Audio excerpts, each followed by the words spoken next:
Well, hello everybody. So we've got about 15 people in the audience. Got a few more set to join us, so we'll give it a couple minutes before we get started. But thanks so much for attending, and we're excited to talk a little bit about webinars today. Sean, Rob, Eric, I don't know if you guys want to wave to the audience that we got already. Hi everybody, thanks for joining. Welcome, thanks for coming. While we're waiting, if anybody's noticing any technical difficulties or seeing any visual issues, please just let us know in the chat.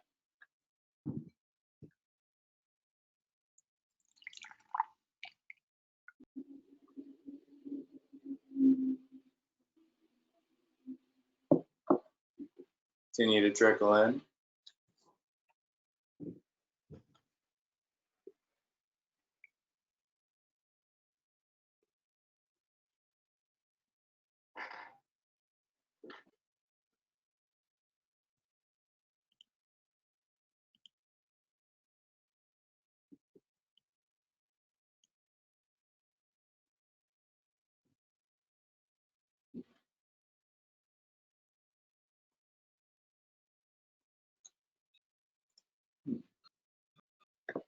I'm getting a couple of reports that the audio is not coming through.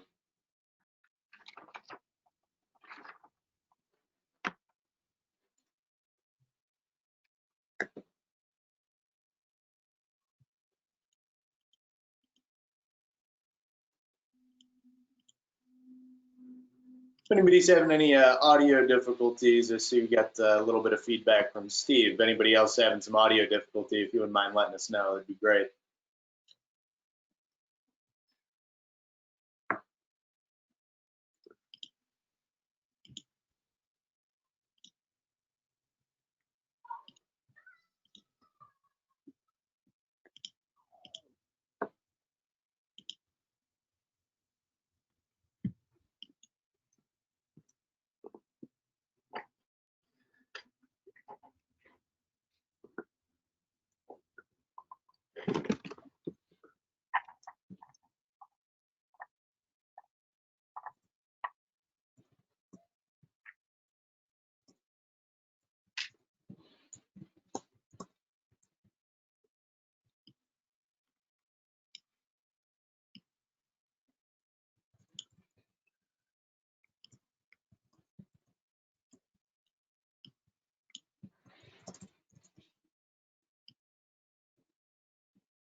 Steve just sent you a quick message.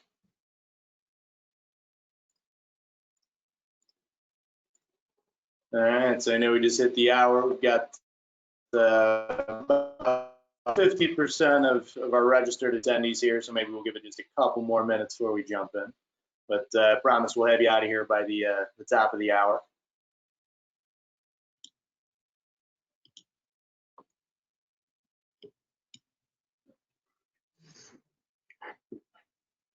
Christoph, great to see you. Glad you're here. Eric, we're getting some positive shout outs on your wardrobe choice, man. Blagger, yeah.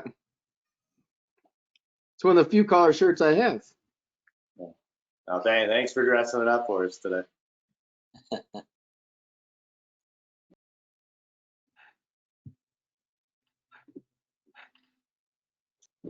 I don't want to wait too long here, so we'll maybe give everybody 2 more minutes. About 5 after, we'll jump right in.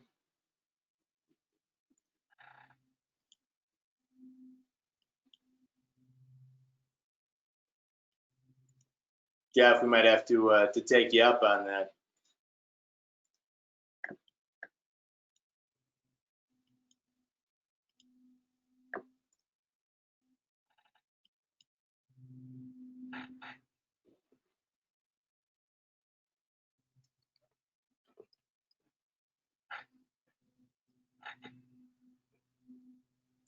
So it looks like we're getting close to where where we'd expect to be right now. So while we give everybody another minute, we'll deploy our first poll here, get a little bit of information before we jump in.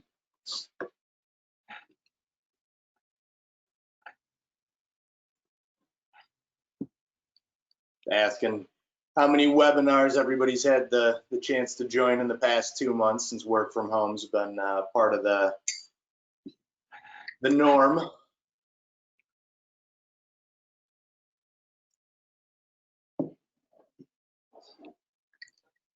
30 seconds on that poll, and then we'll get a quick report out and get started.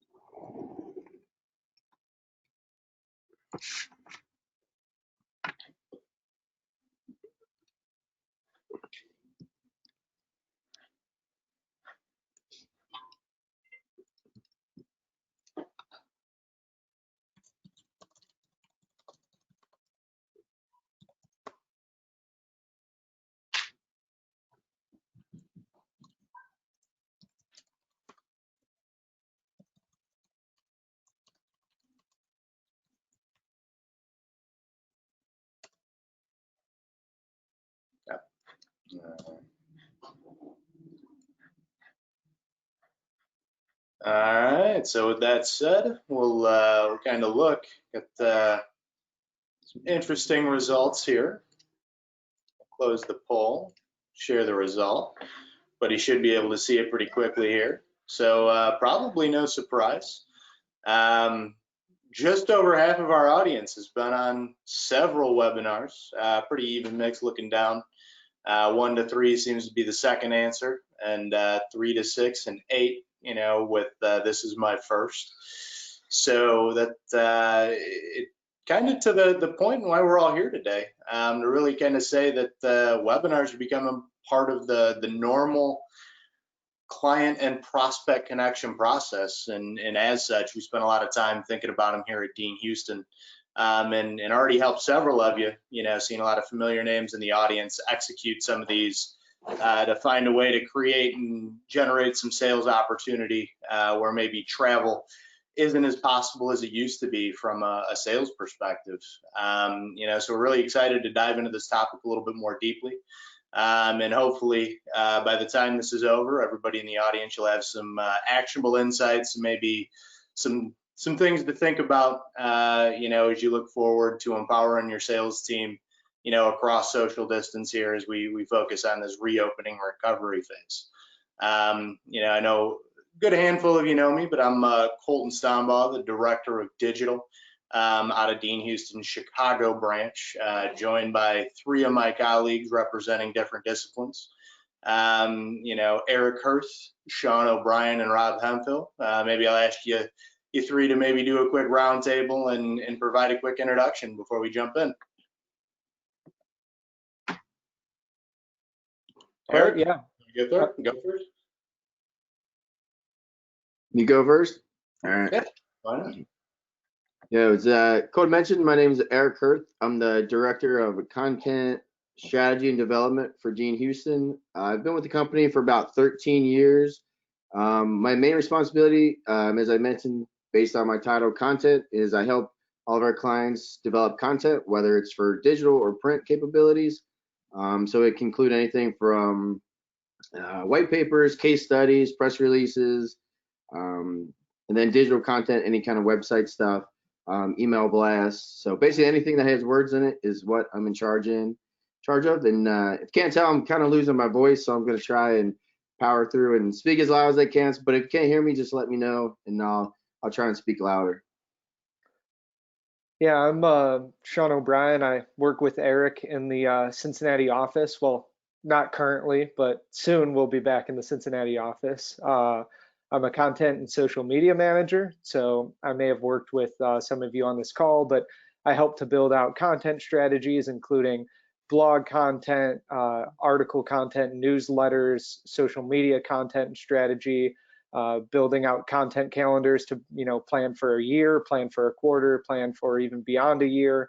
I've been with DeanHouston for a little over 1 year now, almost a year and a half, and I've assisted with social media content specifically. That's one of my core competencies, and that's kind of what I'll be talking about today. I'll be offering my social media and digital content perspective and how that ties into preparing and promoting webinars. I'm Rob Hemphill, Creative Director for the Chicago office. I've been with DeanHouston for almost 8 years now. Been working in a professional capacity for nearly 20. My job is to make sure that all the wonderful content and research that we do to help our clients sell is beautiful and aligns with their goals. I like to say that I have the easy job of making things pretty, but it's not always so easy, and we'll get into explaining on my perspective on how to make webinars beautiful and communicate the message we're intending to communicate. Fantastic. Thank you, gentlemen. And, as we jump in, we like to keep these as interactive as possible. So I know a few people have already, explored shooting some thoughts over using the Q&A or the chat function. We will be keeping an eye on that through the presentation. So if anybody would like us to dive a little bit deeper at any point, just let us know, and we'll also cue a few more polls before we're over here to get some feedback and help to define the direction where we take. So with all that said, we'll jump right in. So why webinars? We hit a little bit on this already, but times being a little bit different, where historically, B2B technical sales is really driven by in-person consultation and those deep one-to-one relationships, and that can never go away with the type of products that our client base represents and most of your companies represent. We are faced with a new challenge of how to get top sales talent in front of top prospects as frequently and as often as possible. That's something that we've been thinking a lot about. We've been, exploring personally, hence this event, and thanks all for joining, but also how we can deploy those for the companies that we serve. And some of the big reasons here, it allows us to get that top talent in front of top prospects at scale. We've heard reports from some of our clients who have run webinars that they've seen attendance of, as big as 300 to 500 different attendees at one event, sometimes a little bit more. And the power behind that from a client education and relationship building standpoint can be very significant. So with all things considered, the trend towards digital and virtualization of sales has been moving in B2B and technical products, but recent events have really expedited that. So now is the time to really think about that. And there's a lot of other great benefits. It allows us to, record these and reuse them for other purposes. They can become the backbone of other collateral, such as blogs, videos, social media posts, even white papers, depending on how technical the matter is, and on investment through additional content creation. They can also be really powerful from a lead gen perspective. Engaged attendees are often going to be some of your best potential prospects. Let you know who maybe has an immediate acute need, and allows you to use data and information to kind of move quickly and figure out what one-to-one conversations can be had offline, all created through these virtual conversations. And they also allow you to interact and create an engaging brand experience, through things like polls and Q&As, which we'll experience a little bit as we go forward. And why now? We've already hit a little bit on this, and really, the reason that DeanHouston's pretty bullish on webinars is that we need to change the way that we're operating a little bit, and the way that we help our clients operate. Since trade shows and travel, due to reasons out of everybody's control, are down, we need to come up with creative new solutions. Well, webinars have been around for a long time. It was really common that in the past a webinar would be difficult to attend. There were always, internal meetings, face-to-face sales calls, and things that often could get in the way of webinar attendance. And right now, those barriers are, less than they've ever been. So we're seeing really positive trends in attendance across the board. for some of these that we've done for ourselves and with other partner organizations like the AMA, but also on behalf of our clients. And because of these effects, it's really driven a need and utility in the marketplace. And, it does go without saying, well, we're very bullish on these webinars. They will never be a replacement for those one-to-one communications, but webinars can help bridge that gap. So, we really broke this down and to show a little bit of, how a webinar is made and kind of walk through all the different things, but also how to run the experience. We wanted to provide some content as we collectively look forward and think about how we can leverage, webinars on behalf of you, to help you drive sales for your organizations. To show a little bit of our process, and maybe you've experienced that. I know a few of you in attendance have already done some webinars with us, but what that looks like, the things you need to think about, and how to really get the most after a webinar and capitalize. So to create the experience, we kind of break this into 4 discrete buckets, and I'll be calling on the gentleman here to help me with each of them. But that really starts with topic ideation, right? How to think about what your audience will use and what they'll love, and finding alignment, and what the audience can use and maybe what your strategic business objectives are. From a content creation point, figuring out what to say and how to say it. From a design perspective, how to capture attention through visuals and through promotion, how to really draw an audience and a crowd of highly qualified prospects. So to jump in, and to tell a little bit of a story here, on the topic ideation, as we were thinking about this for DeanHouston, we really wanted to break it down, and when we discussed the idea of doing more webinars, one of our initial thoughts was, let's do a webinar on webinars, because we think that's what our clients might need. And that can be a little bit of a chicken or the egg. We talked about this webinar in the first one we did externally, so thanks for being our guinea pigs, is what could our clients really use? And we thought about all kinds of different digital marketing tactics and virtual trade show topics and things like that, and we will be covering them, but we wanted to start at the base here and kind of say why webinars and talk a little bit about that. We really encourage our clients to kind of think the same way. What are the specific and acute needs that your clients have? Maybe due to recent events, their needs have shifted. Maybe that's a great way to start thinking. Or what are regulations in the marketplace that are coming or that are predicted? And a lot of the same tenets of good content marketing, which we'll call on Eric here to talk about in a little bit. A lot of those same tenets apply directly.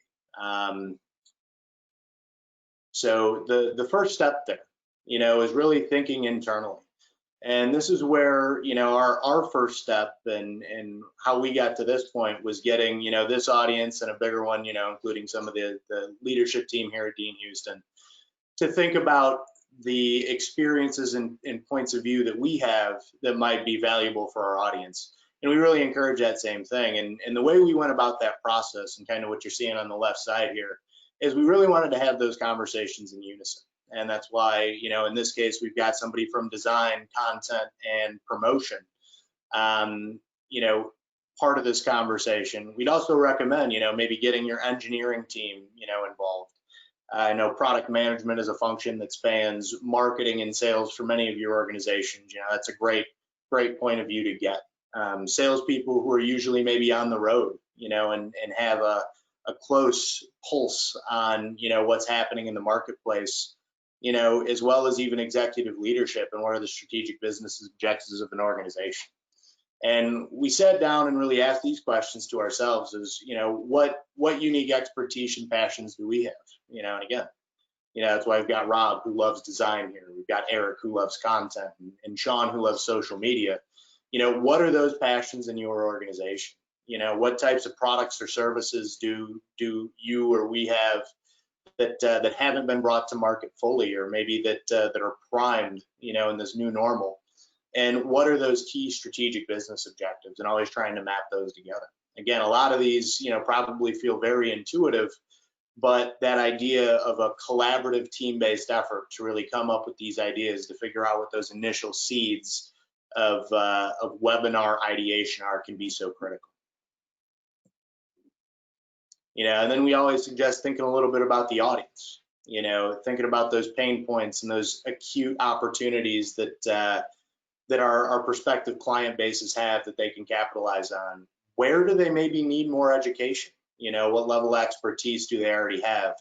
And what knowledge do you want them to be able to walk away with? Also, how would they use this information? And starting to think about what are the action items that you'd like your audience to take. In this case, hopefully, it's creating more conversation with each of you on how maybe webinars can be part of your focus, but through that same lens, thinking, and a lot of times the answer is get that one-on-one meeting scheduled with a product specialist or salesperson. But what are the steps that we would like the audience to take? And all these really become part of that initial ideation. And to finalize the topic, and we've got some explicit, questions that we asked that are a little bit deeper than what we even covered. Is we kind of have a rubric that was developed here internally. We'll be doing several of these. This is just one in a series. So this rubric's already floating around internally at DeanHouston to get some ideas. I think the next one will be virtual trade shows. Quick plug for that one. But this rubric will be available to all of you. So it's great. It'll allow you to pass around and kind of have various members of your team kind of do a self-guided exercise to start get some thoughts on paper and create some discussions. And with that, if you'd like to get that rubric that covers the questions we just covered on how to ideate and come up with the topics for your webinar, maybe a series of webinars, just reach out to your DeanHouston account rep, or any of us on this call if you've got a relationship with us. And we'll make sure you get this and have some conversations about how you might be able to circulate it and get that ideation process started. So we talked a little bit here about how to come up with that first topic. But we'd also like to touch on the idea of thinking in series. So doing one webinar is great. It can be a great way to get some touch points at scale, with your audience. But the utility of kind of doing these in serial, it kind of seems obvious, right? More touch points. But there are also some digital marketing and kind of in the weeds aspects here of having a series as opposed to one webinar that can be very beneficial. So having multiple speakers, allows you to attack a range of different points, get multiple people from your team engaged in part of the webinar experience. But it also increases the possibility and hit rate that your audience will be able to attend at least one. Well, schedules are probably more flexible than they've been historically. Doing a one-shot webinar can be a strong idea, but doing 3 or 4 all at one time and announcing them as a campaign can drastically increase the rate of your audience that reaches out and kind of becomes part of your ongoing marketing effort.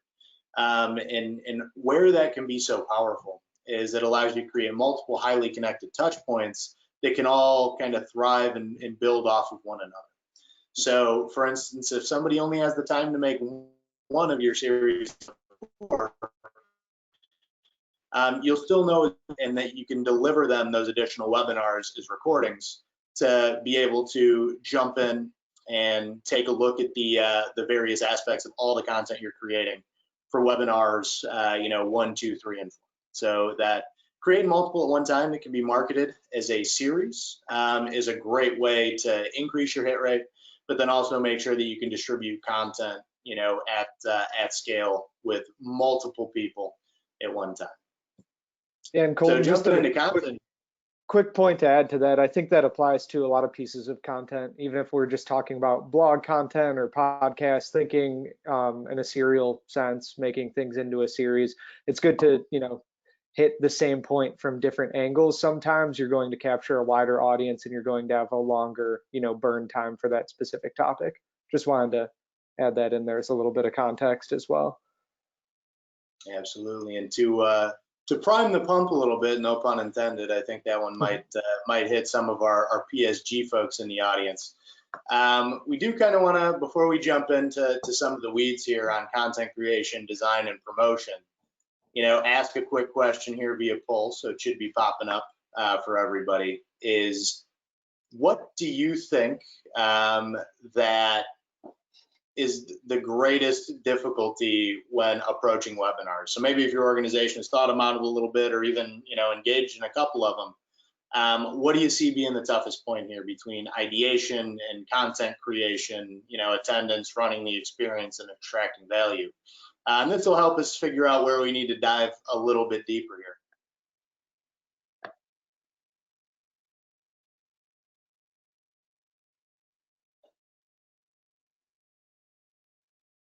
And Larry, I see that you got a great point here about how important it is to really think about a topic for a great webinar before just deciding to do it. I think that's a great point. Really thinking about, from a strategic perspective, where your audience is going to get value before you even entertain the idea. And like Sean just mentioned, that works for all types of content. So figuring out a way to integrate this into your greater content strategy or messaging strategy can be extremely strong and allows you to, Larry, as you put it directly, avoiding the idea of, hey, we want to do a webinar, which turns into doing a webinar for the sake of a webinar, as opposed to really having a strategic reason. So that's a great point, Larry. Thanks for that question. We'll give everybody about 15 more seconds here before we share the result and kind of dive in.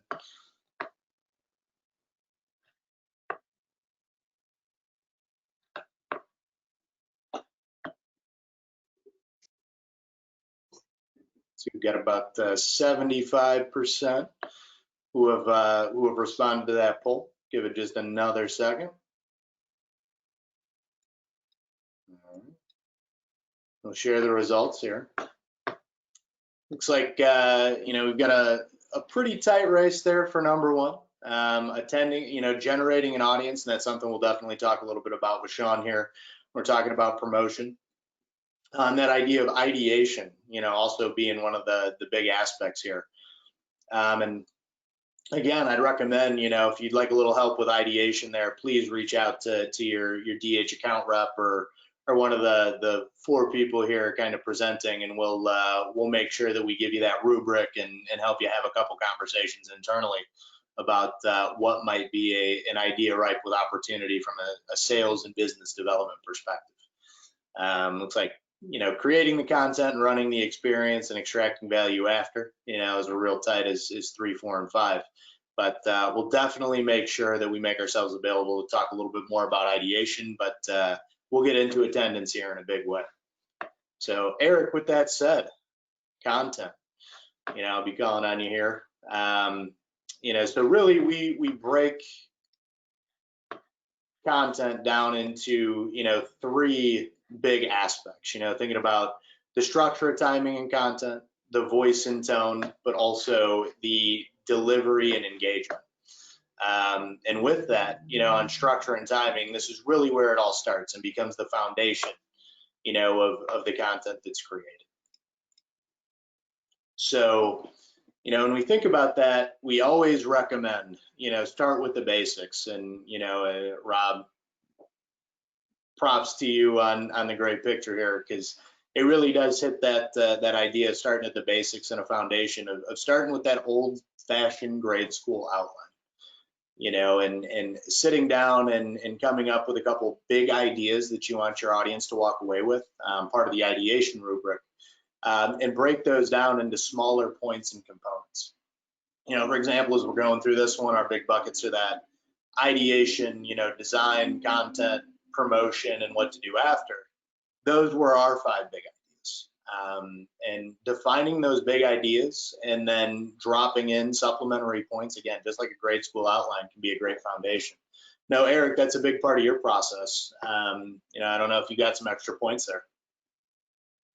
Yeah, for sure. Yeah, I think when it comes to webinar content, being a content person, I always say content is king. But really, it's a blend of both interactive type information and whether that's a survey, videos, and then you also have, what you see on the screen for the content. And then when it has to be a blend of the visuals as well, coming from, somebody like Rob. So really, like you said, Colton, start with a basic idea and you flush it out from there. So some of the main things to keep in mind is obviously your audience. So you have to write, for your audience. I think we touch on that on one of the next slides. But for this, it's definitely keep your focus. And like you said, start from there and then just take your points and keep them brief, short, and concise. And that definitely helps when it comes to like your beginning content ideation. Absolutely. And yeah, that idea, being brief, try and keep it to roughly about 2 minutes a slide. Some really good actionable tips. And one thing you'll all probably notice, and I'm sure everybody in the audience will probably groan a little bit. We're big believers in the idea that repetition, is really the father, mother, and best friend to learning and retention. So, well, we will say a couple of the same things a few different times. We really find that to be an effective learning tool. And we recommend that working in, especially for those big ideas, revisiting them a few times, can be really important, especially when you want people to walk away with something very specific. So voice and tone. We always recommend, encouraging presenters to be themselves within reason.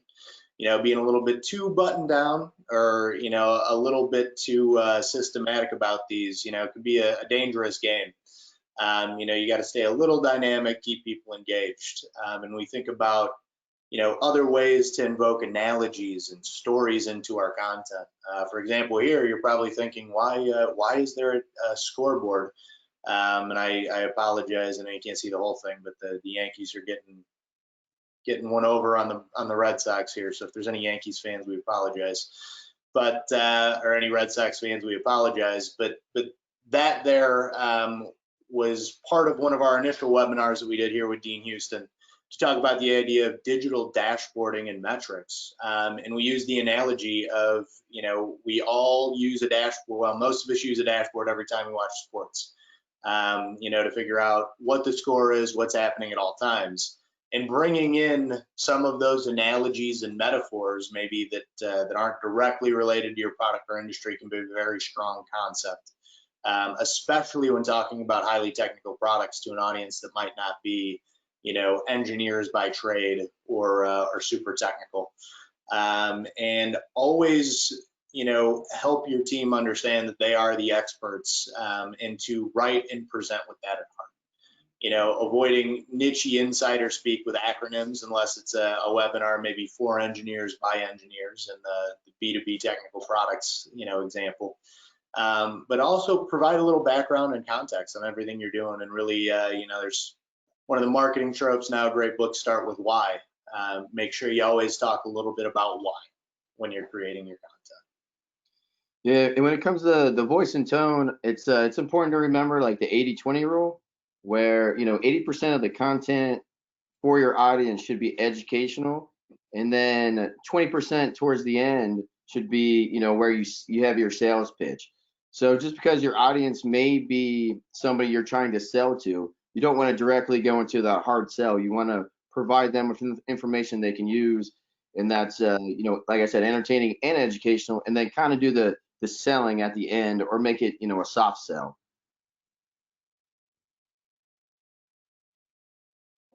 Absolutely.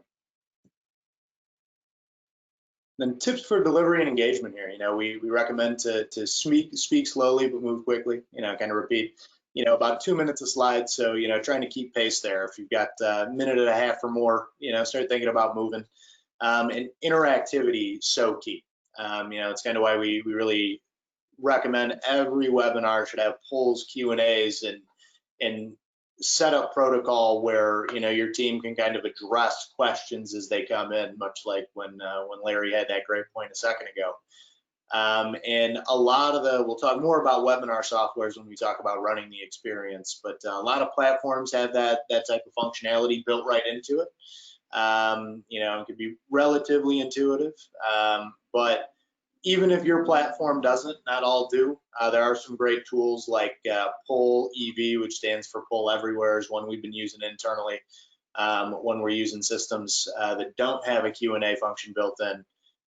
But per request, if anybody would like a link to that, we'd love to show it to you. It can be a great tool for customer surveys and things like that as well. And again, we like to repeat things a few times. So if it starts to get a little repetitive, I apologize. Rob, I know this is your area of expertise here. You know, but just as important is what you say, how you present it, and the visuals that are part of the equation can be huge. Rob, I don't know if you want to dive in here and provide some of your insights. Yeah, you know, like I said, for the most part, you want to keep it simple. And like I said, I like to consider my job to be relatively easy in the sense that you just want to make sure that you've got a simple slide because people are reading, people are listening, and people are trying to process the images you put on the slide. And if you're trying to stick to 2 minutes a slide, you want to make sure it's clean and concise and bold. And that's the basic idea of it, to just assist in the idea you're putting out there and make sure that the message is clean and clear and easy to process. And we break that down into a few points. First, we'll start with typography. You want to make sure that the typography you put out there is explaining in a very simplistic manner where you are, what you're trying to explain. Again, to the point. People are looking at your images, they're listening to you speak, and they're attempting to read the text on your slide. The more brief, concise, and to the point it is will help them process that. With the point of typography, you want hierarchy for them to process this. You want to see a big bold headline. You want to see some structure in your content on the page, and use your bullets. They're very easy to consume and quick to understand. And the more you focus on keeping that nice and clean and direct, the better your message will communicate, and the better they can focus on you as you speak. The next point is image selection. We're big believers in the fact that less is more, and you can see that here, where you know, we've got a little bit of text and a nice bold image, something that's easy to look at. One point, as someone who does focus on design and aesthetic, avoid your cheesy stock images. And you like my little joke there. But it's important to pick images that are bold. But you know, we don't constantly want to look at the stock photos of people sitting around a conference table dressed in business uniform. You know, we want some character and we want some flair. So make sure that you put a little bit of your own perspective and your own character in there, because people respond to that. Absolutely. And yeah, I know, back to that point too, like using some fun and in some ways jarring or off-topic imagery can be a great technique. And this is really, a lot of these points, Rob, aren't just for webinars in particular, but any type of presentation. And really the psychology behind that is, by bringing something in that might be a little absurd or feel out of place, it's a great way to kind of grab people's attention. You know, because I'm sure everybody on this webinar has gotten at least one notification from one of their other digital services, whether it be email or iMessage or text, and being able to draw people in with that kind of, you know, almost absurd, you know, related image can be really strong, especially if you're trying to highlight an analogy or make a key point. And then another point is slide layout. You know, alternate your layouts. If you'll see, I'm swapping between left and right with the images. And I guess kind of the point I'm making here, where I show you this very complex image here, is it's not that complex. We don't have to do math equations. You know, we don't have to do measurements. You just need to provide variety for your audience. If you follow the same format, you know, text on the left, image on the right throughout your presentation, it may be even difficult for your audience to know when you've changed a slide. So it's really important to keep that nice and clean and alternate your layouts so that people have a relief as they're looking and they know things have changed. And then another point is, when you're about to switch subjects, change your layout again. Give them a nice bold thing to look at and make them understand that something new is about to happen, and be very clear with that. That's a very simple concept, and you can see a big bold notification that here comes something new. Well, and Rob, I know we'll talk about kind of the collaborative process between maybe content creation and imagery here, but is it safe to say that when you're in your process and working with a content writer, you know, and using that old school, you know, back to basics grade school outline, is that kind of your trigger to get a break slide in when you see, you know, kind of the main idea or big idea changing through the course of the presentation? Absolutely, yes. All right. And, Rob, I'll jump in here a little bit, but I'm sure we'll riff off of each other. And Eric, by all means, please jump in too. Whenever we're doing a presentation or a webinar, it really becomes a collaborative process where, content will drive design, design will then, come back and drive content edits. And that collaborative kind of team-based creation process can be so critical. So like we described there, we always start with that grade school outline. But what happens is, I'll throw that over to Rob or somebody else from the design team. Eric, I know that you do this quite a bit as well. And we'll start to see places where maybe content is too long, or we'll get some good critical feedback from the design team on how to synthesize a message. And we always expect this to be an iterative process. So by understanding that and knowing that it'll be back and forth to get to the end result, it allows us to kind of work collaboratively and collectively together. Rob, I don't know if you have any insights on that. Yeah, nothing that you haven't really touched on, but I'll say, just don't be afraid to move beyond one and done. It's very important to be open to adjusting and don't be stuck to a slide. Don't write the copy and then design it and just be done. Make sure there's that back and forth, because that's where the real value and the refinement comes. Yeah, I think that's something that gets discussed a lot is, should we start with words? Should we start with images? And really the two contextualize each other and are necessary. So it is a collaborative process. However you choose to start it, you should go back and forth from that point. And like you said, Rob, it's not a one and done process. It's not this image fits perfectly with the text. It's maybe this image inspires some new text, or this text inspires a different image or a different graphical way to tell a story. So the two really are truly important for contextualization as well. So yeah, from a content perspective, sometimes we have too much to say. So a lot of times, like Colton said, you have to kind of cut it back a little bit. But it's important to remember, you don't have to have everything on the screen visually. What you see on the screen should help supplement and emphasize what you're saying during the presentation. And also, you can give people some little bit of nuggets for certain information, and then you follow up with them afterwards with, more good pieces of nuggets via email, social media, and stuff like that. So you don't have to put everything on one slide or within the presentation. There's other ways to get that information out after the presentation as well. Mm-hmm. That it can be so critical too. When we're thinking about how to use design as a way to even create and extract value after a presentation. We always recommend to have some things like infographics or product selection matrices, or in some cases worksheets or interactive selection guides that after a webinar, your prospects can refer to, and you can use that as an additional touch point. You can use that as additional, value added education. So we always recommend that whenever we go into a webinar environment with a client, that we do a quick audit of all the material that's available and try to identify those really, action-oriented pieces that can not only be worked into the design of a presentation, but also used as that value-added follow-up. So here you're seeing a couple examples. I know a few of you in the audience probably know exactly what some of these are, because I think you were probably part of even putting them together. But thinking about those impactful leave behinds can be a great way to create that additional touch point after a presentation.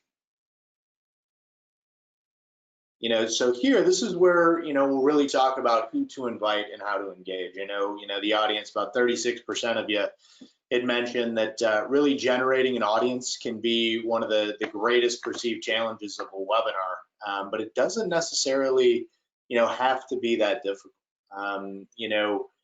If you've got a great customer list or have access to a data set with really qualified people in your industry, email can be a great way, especially if that email positions this as a learning opportunity and educational opportunity. I know that's why a lot of you are in the audience today. It's because we fired you an email inviting you to come.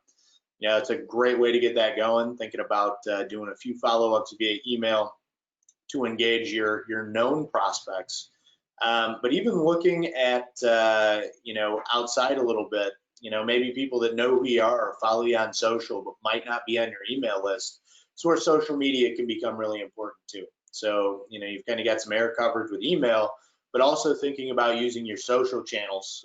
Very often that means LinkedIn for our typical client, to get the word out there, asking your sales team to share those posts on their own feeds, to maybe get in front of people that aren't known prospects, can be great ways. And having that scheduled out, where you kind of have a little bit of, as we call it, content calendar that has the discrete touch points that you'll use for invitation, can be a great way to kind of leverage some of your existing customer lists in social media traction. Yeah, social should be planned along with the email rather than as kind of an afterthought. And it does help, and I'll get a little bit deeper into this, but it does help kind of break down point by point of what you're trying to talk about. So it makes it a little more digestible than maybe an email would be sometimes, which gives you, gives potential attendees an entire rundown of the agenda. So I'll get more into that later though. Absolutely. It's important to remember, obviously the sooner you start to promote your webinar, the better. I think it's like 40% of people register 15 days out or earlier than that, because as Colin mentioned earlier in the presentation, everybody's busy, everybody has busy schedules. So the sooner you can get something on someone's calendar, lock it in, the better. And to reach new prospects, and a lot of this, like Sean just described, and we'll do a deep dive on that in just a second, is really thinking about creating a we call digital marketing funnel to reach net new customers. And the foundation of that, more often than not, would be a dedicated landing page, and that can be either natively on your website, depending what content management system or web infrastructure you're using. And some webinar tools actually allow you to build a landing page that has a quick form on it that allows people to register. And that's so important because that creates a vehicle that you can run paid ads against. And we recommend maybe putting together a quick ad. It could be distributed via LinkedIn, maybe Google Ads, your trade publication efforts, any of the ways that you're already attempting to kind of get on the radar of new prospects can then be hit with this message of, hey, we're investing some time to educate our audience on these specific topics. And again, hopefully that's an idea that's mapped to your strategic business objectives and acute marketplace need. But then they can see that ad, click it, and very quickly give you their email information to get that email invitation. And then that becomes a contact that you can use for ongoing marketing purposes. And what's so powerful about this is you've got that landing page that the people might jump in, and decide to jump in to be educated.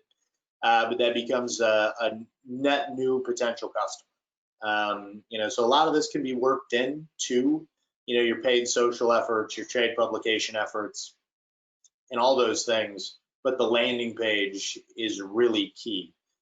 Some of the other ways that we've seen this work really well is cooperative list sharing, maybe with trade associations, or maybe even companies that are looking for the same customer base as your own that don't have a competing offering. We're seeing a lot of success with some of our clients actually reaching out to strategic partners to kind of go in and split the burden of putting together a webinar. And what that does is allow them to, in an educational value-added way, share their lists and make sure that they're reaching each other's respective customer bases. And paid social can be a huge part of that. And Sean, this is I know one of your core areas of expertise, and if you wouldn't mind diving deep into this for us, we'd really appreciate it. Yeah, of course. So social media promotion, I mean, a lot of the clients that I've worked with are using it to, we're trying to keep it to kind of an 80-20, something that's connecting with the audience, providing education, entertainment, rather than 20% in the, just having kind of 20% or around that percentage be kind of a direct sales tool. When working with an industrial focused business-to-business client, you want some of that to be thought leadership, maybe more than establishing culture, while when you're working with a business-to-consumer customer, you maybe want some of that 80% to be a little bit more humorous and culture reinforcing and kind of signifying that you have similar interests to your audience. But anyway, diving into webinar promotion specifically, the big thing is promote early, promote often. Time social media to coincide with your first invite message, your first email message. If you are sending to a group of, if you're sending to a special group of distributors or past customers or people that are on a list and you want to get them involved and maybe they're your VIP customers, you may not want to promote on social before your first invite message. That's why I say time them at the same time, because you do want to give your your valued customers, distributors, and connections a little bit more time and a little bit more favor in signing up for this than just your general social media audience. But you do want to get ahead of the game in promoting on social. So you also want to be able to plot out multiple reminders, and on social media, since it's more bite-sized information, you're not going to want to list out the benefits and highlights of the webinar with every single post. You're going to want to focus on different functions, different facets of it, and different benefits. So for us, for example, if we were posting about this on social media, we're saying we're going to focus on building a webinar's content. That might be one post. We're also going to focus on how you promote it via social and email. That could be another post. So try to break it down, and again, make sure you plan this as you plan your other promotional activities. Also, if the webinar is pre-recorded, if it's not live like this one is currently, you'll want to see if you can utilize a video snippet, because that's a pretty helpful piece of information in illustrating what the webinar itself will be about, and what the general tone and feel of it is. So really thinking about the paid aspect there, Sean, I think, that regular organic touch point, broadcasting out, but a little bit on how to really invest in your webinar, invest in that webinar's audience through paid social media. What does that look like in a B2B context? So LinkedIn, which is one of the biggest, one of the most prioritized platforms we work with, as well as Facebook, they're increasingly becoming a pay-to-play environment. They prioritize paid ads, and they have reworked algorithms several times to kind of sort out irrelevant or business-centric posts on people's general feeds. They want people to see posts from people, from their friends, rather than have their page inundated with company posts. And one of the ways to work around that and to get better results is through paid social media. And this is no different for promoting webinars. So you can look at this and determine kind of an overall spend you are comfortable with. That's probably one of the first conversations you should have.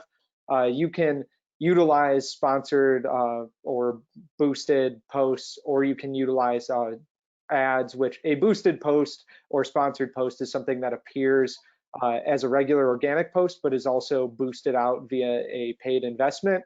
An ad is something that only appears in the targeted feeds of the people you are targeting through that paid advertisement. So that's a little bit of the difference there. You can also use InMail. That's another feature, that's another avenue you can go down with this.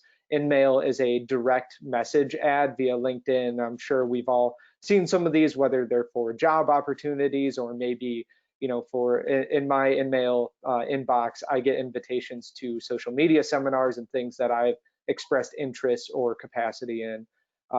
And so after you set your spend and kind of determine where your avenue is, your goal should be signups or link clicks. So if you don't have a pixel that you're a connection where you're able to directly track signups, say you're not really managing the account on the webinar platform you're running it on, or you don't have visibility of that, you can measure it via link click. So you can measure it in a cost per click sense.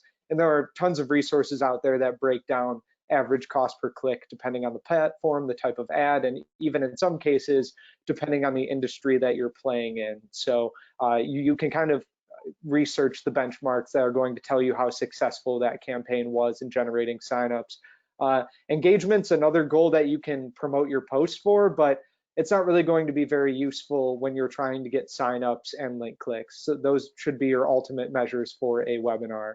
And again, even when you determine your spend and you determine what your goal is and what you want to see and what that benchmark of a good cost per click looks like. This is still going to be a learning opportunity. See which platforms and types of ad are delivering your best cost per click, especially compared to benchmarks. And you can use that intel for future campaigns regarding webinars and future social ad campaigns in general. And Sean, I think you hit on something really important there, is being able to prioritize for webinar signups, and things like that. A tool like LinkedIn's advertising, and I know, a lot of our customers here on this webinar have engaged in it in some form or fashion, can be extremely strong for technical products marketing. And the reason being, as you can imagine, you build an ad to promote the educational value of this webinar that you're doing, but the targeting settings within LinkedIn of itself can really help you get after your specific niche and your high value stakeholders. So you can get into things like, people with specific job titles in specific industries, add a specific list of companies and make sure that all of your ad investment is sent directly to them. And when you start to optimize that for the number of people who fit that buyer's persona, those job titles, those areas, you can really look at how much you're spending to get a webinar sign up. And again, that webinar sign up can be great because if somebody you don't know engages in your webinar, that might be a great reason for your sales team to follow up with them afterward. And again, it's very, very highly targeted. A lot of social platforms struggle to find, just to use an example, petroleum engineers or, facility maintenance technicians or operations managers. LinkedIn will allow you to do that and get your message directly in front of those people with a very predictable investment level. So you can start to kind of do the math there, figure out what you spent to drive awareness with those qualified people divided by the number of signups to start to get an idea what return on investment might be. Obviously it's tough to get that exact number with, long sales cycles and highly consultative sales processes, but it allows you to start to use webinars and digital advertising to come up to and almost become a profitable economic engine to drive leads in that one-to-one communication after a webinar. So I know kind of the up to webinar promotion, I'll leave it to you. So one of the other questions about social media is, where is your webinar being hosted? Is this something that could be hosted on social media? So we're hosting on GoToWebinar right now, which we love for its functionality of answering questions and fielding chats and just, our general ability to be panelists and have a multi-pronged participation in this. But is there potential for your webinar to go on Facebook Live, Instagram Live? You can even apply for LinkedIn Live. That's one of the options these days. So it may not be the one trouble with social media and hosting your webinar is it may not be the best place to give away all your secret sauce.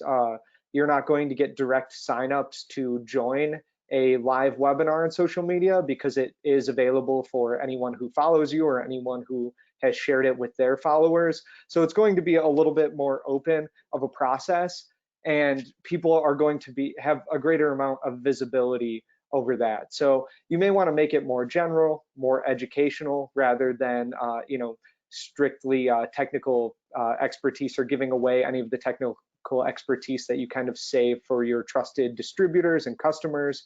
But it is definitely something to consider, especially if you're launching a product or you're talking more specifically about your brand and product benefits. So, and if you have a strong following as well, and especially on LinkedIn for industrial clients or B2B organizations, that's a pretty strong place to to launch your webinars, LinkedIn Live. So it is accessible. That part can be difficult, but you can also publish it directly on your page after the live has ended. So it has a much longer shelf life than just the 10 minutes, 15 minutes, even up to an hour that you're running it. But one other thing to keep in mind is you should probably keep it short on social media. Social media attention spans are a little bit shorter. So if you're going, much over 10, 15 minutes, you're probably going to start to lose people in your stream. Absolutely. No, I think that it's a great insight there, especially if you're able to have maybe a product that you're featuring on hand when you're giving the presentation. That's where that Facebook Live can really get there, where you've got a nice visual and the presenter is kind of talking specifically about the product with maybe it operating in front of them, things like that, because those tend to do really well. Right? You've got a nice visual when people are scrolling through their feed. It's something that they'll want to click on and get into if they've got an interest in that product. Bruce, to say, I had a question here on recommending incentives to customers to encourage their presentation.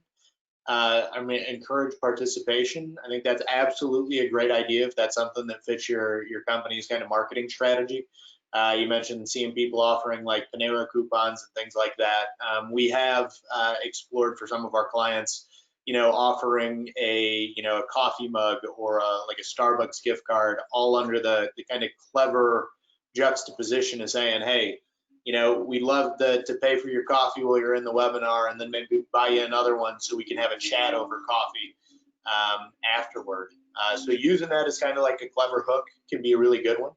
The thing that you want to think about a little bit though is making sure that you're not blasting that out to an unqualified audience, because you might get people taking you up on that $20 and they might not be in your ideal customer base.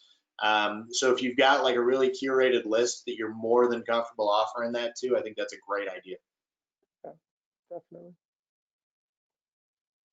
So Sean afterward kind of talking about delivery and engagement here, about how to make it available and how to promote on social after the webinar. What does that look like? Yeah, so I know I'm breaking our rule of about 1.5 minutes per slide here. I've been doing a little bit too deep of a dive, so I'll make this very quick. So you can, if your webinar is available for download after, you're able to record it via the program you're using. It's a nice piece of bait for social media. It's a nice piece to put out there or to cut into snippets to use on social media, including, Facebook, LinkedIn, YouTube, to get out there as a tantalizing piece of information to make people want to go and download the webinar. You should also be plotting out social media posts after the webinar, especially if it's a smashing success or you found a lot of people engaging and asking questions about it.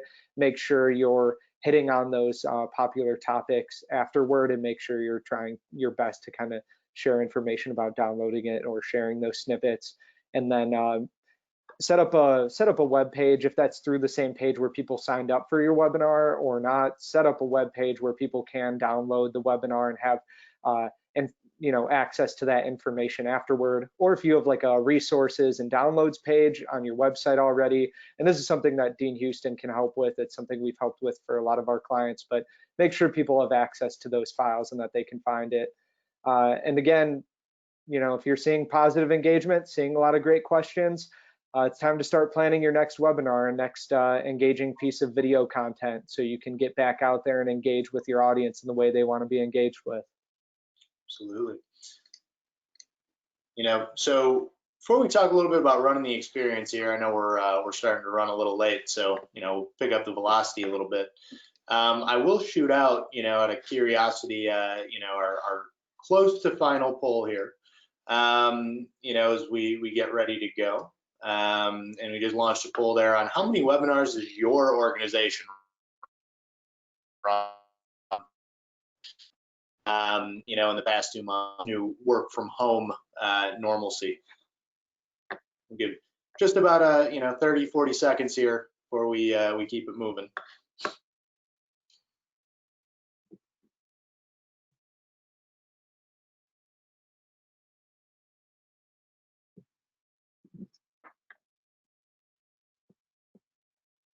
All right, so coming up to about 40 seconds, so we'll close this one out. So we've got a pretty good mix,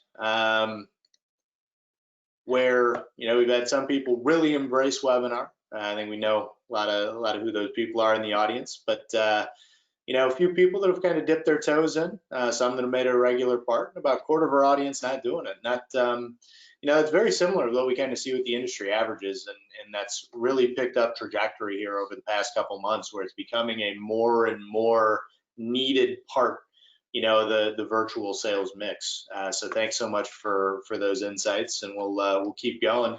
talking about running the experience here.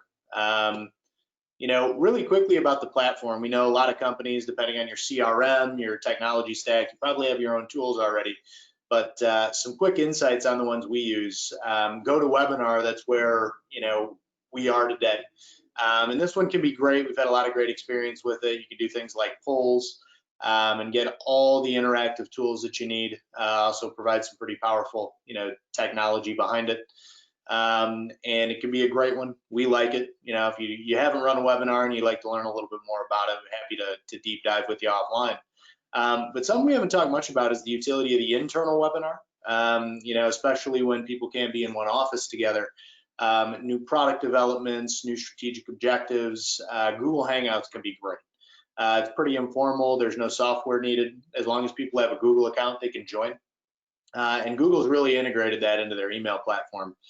You know, it can be difficult to record and things like that. But if you are thinking about maybe doing some internal webinars first, we'd highly recommend it. But there's a lot of great tools out there, from Zoho to Zoom, you know, to, you know, even WebEx. Whatever tool you use, it'll probably get you where you need to go. But if you'd like to discuss that deeper, happy to do so. Really thinking here about the planning and making sure that you're ready to go on the day of. You know, we've mentioned this a couple times, really trying to get at least 1 week of lead time in between your initial invite and the webinar, making sure you've got a couple reminders. I know a lot of people had gotten those in their, you know, inbox yesterday, you know, and probably a little bit in the middle of last week, and then making sure you've got some tight integration with your social, encouraging some practicing, making sure that you're hitting timing and all that, not going a few minutes over like we are today. You know, practice what we preach, don't do what we do, I guess. And then also make sure that you're familiar with the software in advance, and this is a really important one. You know, making sure that you test beforehand, especially when, you know, maybe a team is doing a webinar for the first time. These webinar tools can be very easy, but they're not always intuitive. So making sure that you're providing, you know, a couple avenues and getting the team together for some quick practice runs. A lot of tools make that very easy. You can actually log in and just hit test, and you can, you know, start moving. It can be a great way to make that happen.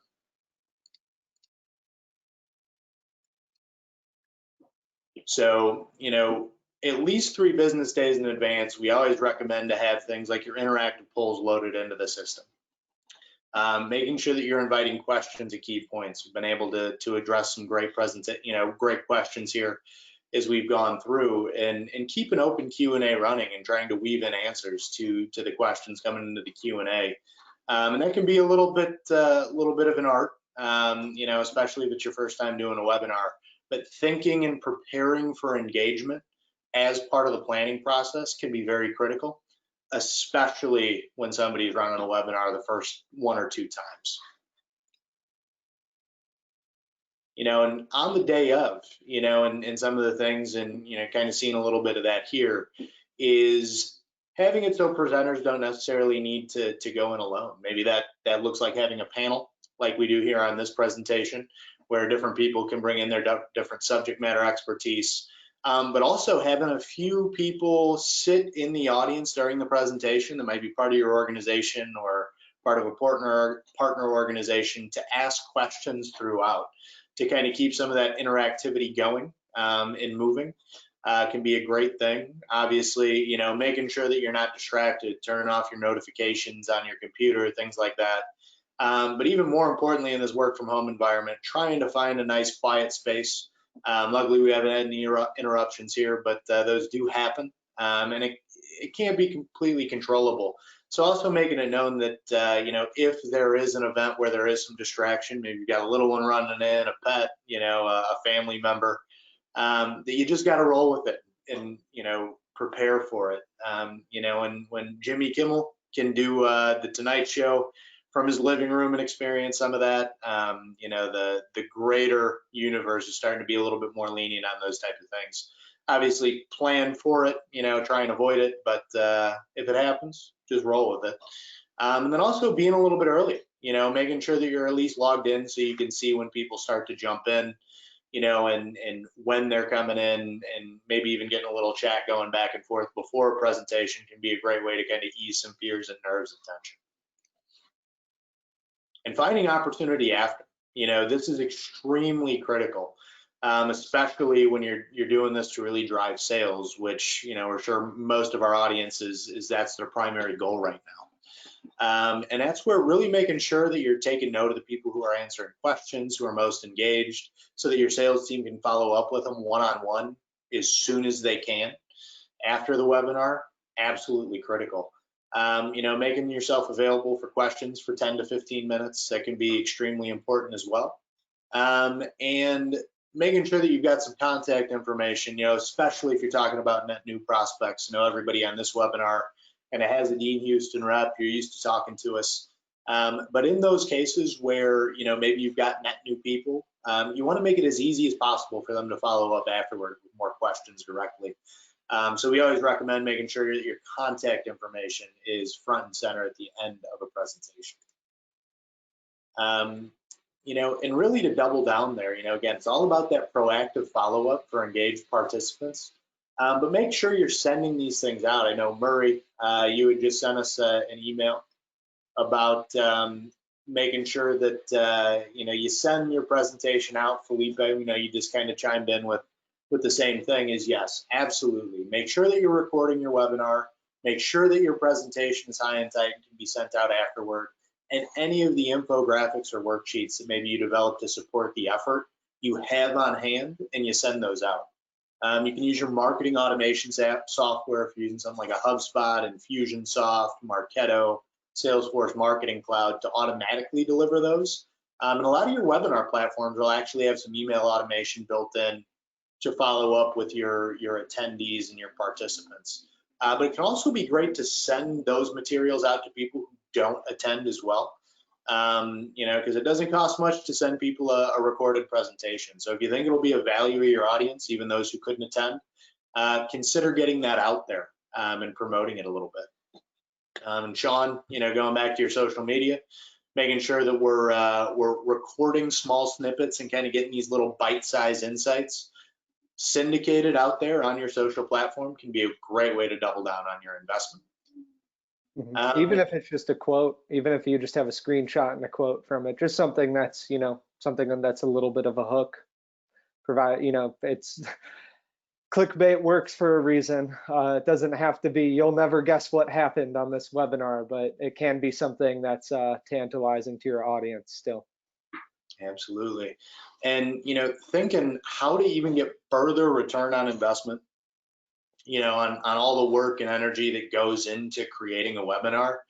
One of the great things about webinars, and this really ties into holistic content strategy, is that anything that has audio and video is often, right for things like transcription and editing into blog posts. Just like Sean, you described, taking little quotes from the webinar that your subject matter experts have kind of articulated that you think are really impactful, taking those and just making them pull quotes maybe next to an image of the product you're talking about, or even the individual giving the presentation, can be a great way to get little bite-sized social snippets, that can work in. And again, if your idea is mapped directly to your strategic business objectives, you can create all these different pieces of material that really, and again, that's transcribing things that can be edited into white papers, blogs, other educational content. Those little bite-sized social posts, whether it be a snippet of the video or even just a screen capture, sharing those infographics and things like that you create, to be part of the webinar. And you can even, if you're feeling especially generous, promote and publish and make accessible full recordings of your webinars too, to kind of create a steady stream of thought leadership content that maybe 6 months down the road, a new prospect is in the market for your product and wants to go in, and they get to your resource section. When they see 5, 10 pieces all on one topic that hits a specific pain point, they're likely to dive deep, and really, it allows you to control the education process around your product or service.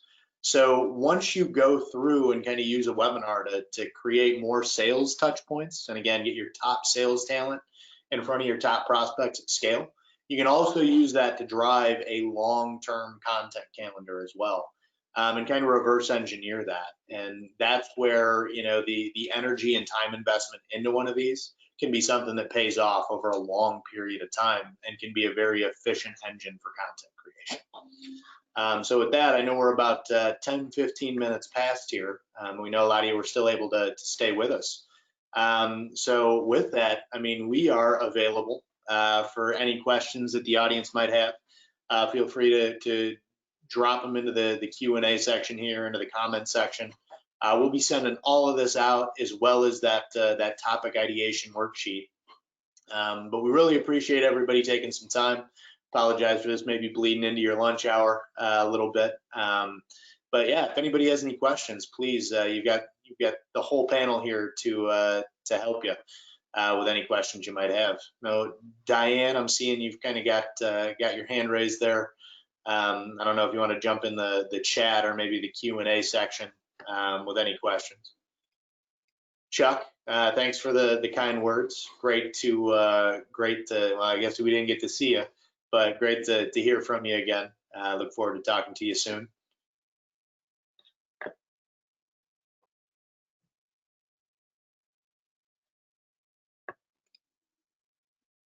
Yeah, Christina, you had a great question. I think that this dovetails into a really good question, kind of on that driving an audience, on how much a typical LinkedIn ad campaign can cost. That can vary quite a bit depending on the level of stakeholder that you're trying to reach. So if you're going after maybe a process engineer or facility maintenance tech, the cost per click and impression can be a little bit lower, and as opposed to when you're going after maybe a CEO or executive.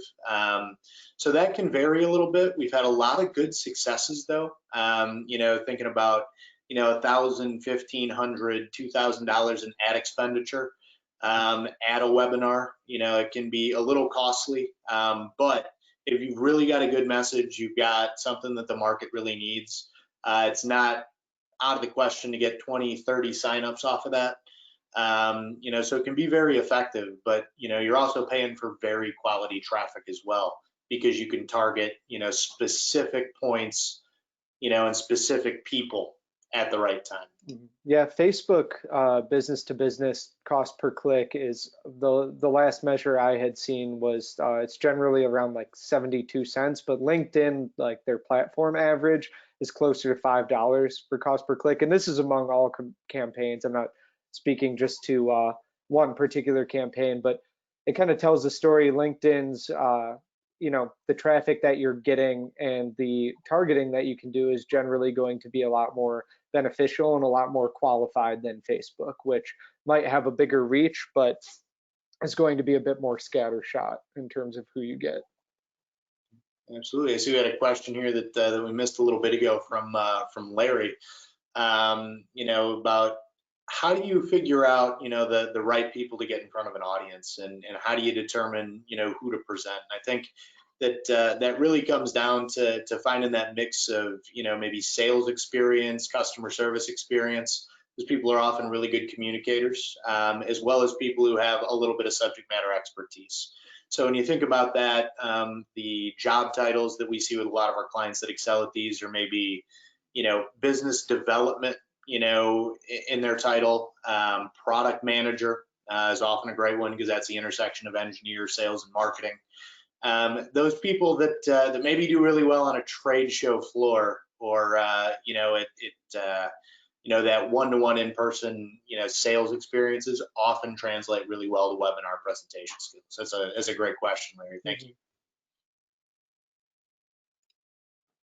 That looks like that's the extent of our questions right now, but we'll hang out for a few more minutes here. Like I said, we highly encourage if you have any questions, please follow up with your DeanHouston account rep. We've got a lot of materials on this deck. It's yours to have. We'll be sending that out here shortly. But some of those things like the topic ideation worksheet to help guide some of your internal conversations, on maybe what to talk about or what to present. We'll make that available so that you've got some tools at your disposal that you can use, as you see fit.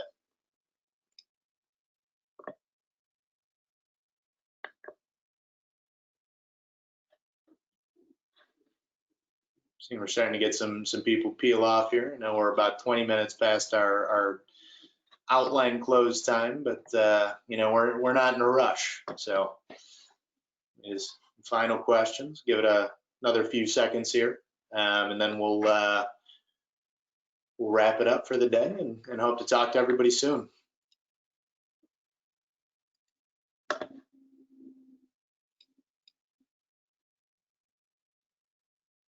Yeah, so Christine, another great question about the length of registration forms and making certain fields required versus not. You know, as somebody who works pretty closely in what we call conversion optimization, so how to make sure we're getting the most form fills and most qualified form fills. The answer there is really try and keep it to the key details you need to understand who that prospect is and where they come from. You know, so some of that would be email address and maybe company.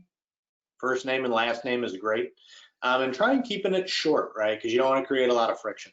So once you get somebody in the audience, you know, or you have them on your marketing list, there are some things you can do to send follow-up questions, you know, maybe via web form or things like that to get more information on the prospect. But the key is to make it not too long so that people don't jump. You know, and kind of leave. That said, there is a good application to kind of break that rule and make it extensive. If you have a very, very, very niche product, and I know that applies to a good portion of our audience that has a very limited but important use case where you need to know, you know, certain things to make sure that prospect is qualified in the first place. Asking some application details and things about their specific company can make sense, you know, but again, that's usually going to be a really, really high ticket consultative sales process that needs to follow after that. So if you are in that category where you've got a really high ticket item that takes a lot of specification work, then maybe think about adding a few more questions. But general rule of thumb is to keep it as brief as possible to avoid friction.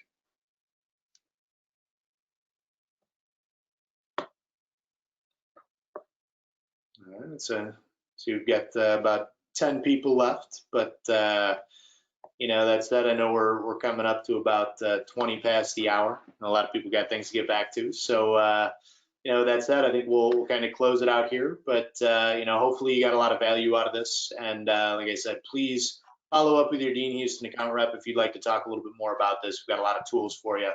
We'll be happy to continue the conversation at, you know, whatever time and whatever venue works best for you all. So thank you so much. And we truly appreciate all of you and look forward to continuing the conversation. Have a great one. Thanks, everyone. Thanks for joining. Have a great one.